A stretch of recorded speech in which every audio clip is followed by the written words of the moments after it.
What does it take to live a life guided entirely by truth? How does one person's commitment to honesty, humility, and non-violence change the course of a nation and the world?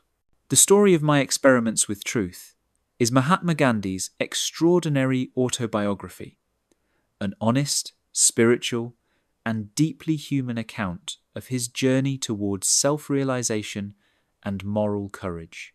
Unlike most autobiographies, Gandhi's is not a celebration of achievements, it's a record of experiments. Every chapter is a test, every struggle a lesson, every failure an opportunity to grow closer to truth. His life, he believed, was not perfect, but a continuous search for purity of thought, action, and purpose. The first lesson from the story of my experiments with truth is humility. Gandhi begins not as a saint, but as a timid boy in Porbandar, India, afraid of the dark, deeply shy, and bound by the traditions of his culture. He admits his mistakes openly. Lies he told as a child, small acts of rebellion, and moments of weakness. His honesty sets the tone for the entire book that truth begins with self-awareness and confession. The second lesson is courage through character. As a young man, Gandhi travelled to London to study law, struggling to adapt to Western culture. He experimented with food, fashion, and faith, from vegetarianism to moral philosophy.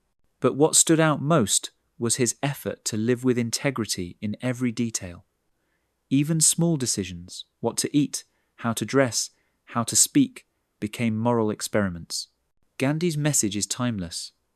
Greatness doesn't come from perfection, but from the courage to align one's actions with one's conscience. The third lesson is the transformation of fear into strength. Gandhi's early years as a lawyer in South Africa were filled with humiliation and discrimination. He was thrown out of a train for refusing to move from a whites-only carriage, an event that changed his life. Instead of responding with anger, he turned to self-discipline and non-violence, developing the principles of Satyagraha, meaning truth, force, or soul force. This was the seed of a philosophy that would challenge the might of empires. The fourth lesson is about non-violence, or Ahimsa. Gandhi realized that true power lies not in violence, but in compassion and self-restraint. He believed that hatred only multiplies suffering, while love and forgiveness have the power to disarm even the fiercest enemies.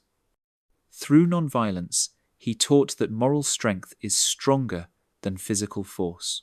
The fifth lesson is about simplicity and self-control. Gandhi gradually renounced material comforts, believing that possessions distracted the soul from truth. He wore simple clothes, ate basic vegetarian meals, and practiced fasting, not as punishment, but as purification, a way to strengthen will and clarity. His lifestyle became a reflection of his ideals: to reduce desire, increase discipline, and live lightly upon the earth. The sixth lesson is the power of self-reliance. Gandhi believed that every person and every nation must build from within. He encouraged Indians to spin their own cloth and produce their own goods as symbols of independence and dignity.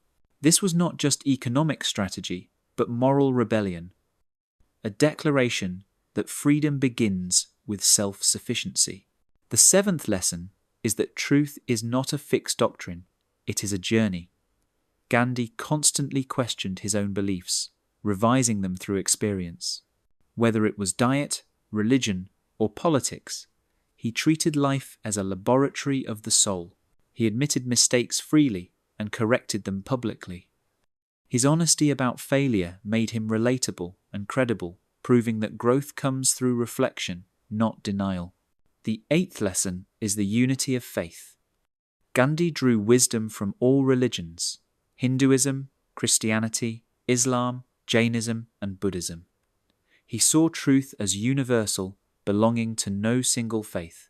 He respected ritual, but valued essence more, the love, compassion, and discipline that unite all spiritual paths. His tolerance and curiosity remind us that spirituality is not about separation, but connection. The ninth lesson is leadership through service.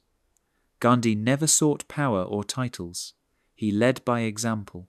His authority came from sacrifice, walking barefoot with the poor, cleaning toilets himself, and living as simply as those he served.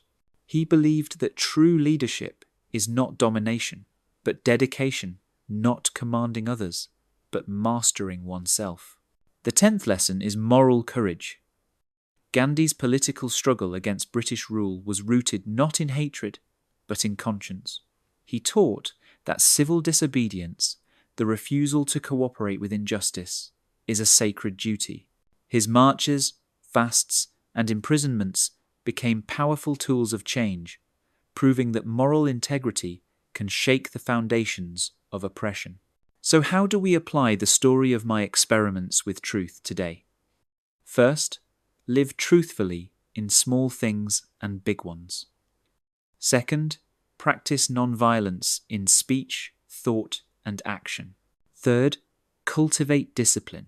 Simplify your life to focus on what truly matters.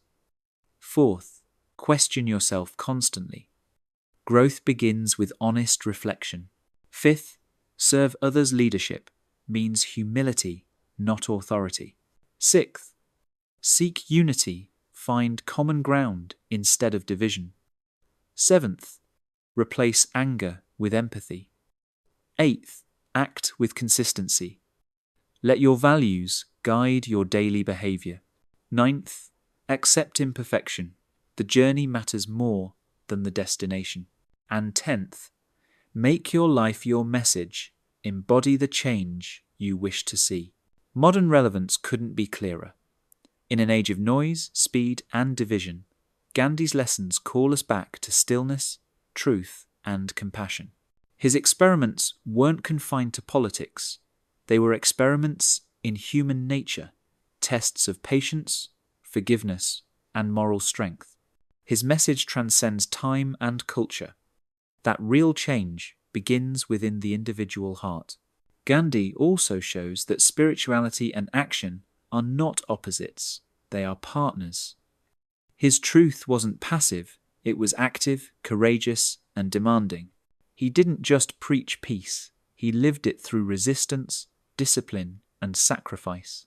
He proved that moral conviction can be more revolutionary than any weapon. Perhaps the most powerful message from the story of my experiments with truth is that each person has the power to transform the world by transforming themselves. Gandhi's experiments remind us that truth isn't abstract, it's lived. Every act of kindness, every refusal to hate, every moment of self-control is part of a greater human experiment in goodness. The big takeaway from the story of my experiments with truth is this: integrity is the highest form of power. Truth, love, and humility are not weaknesses.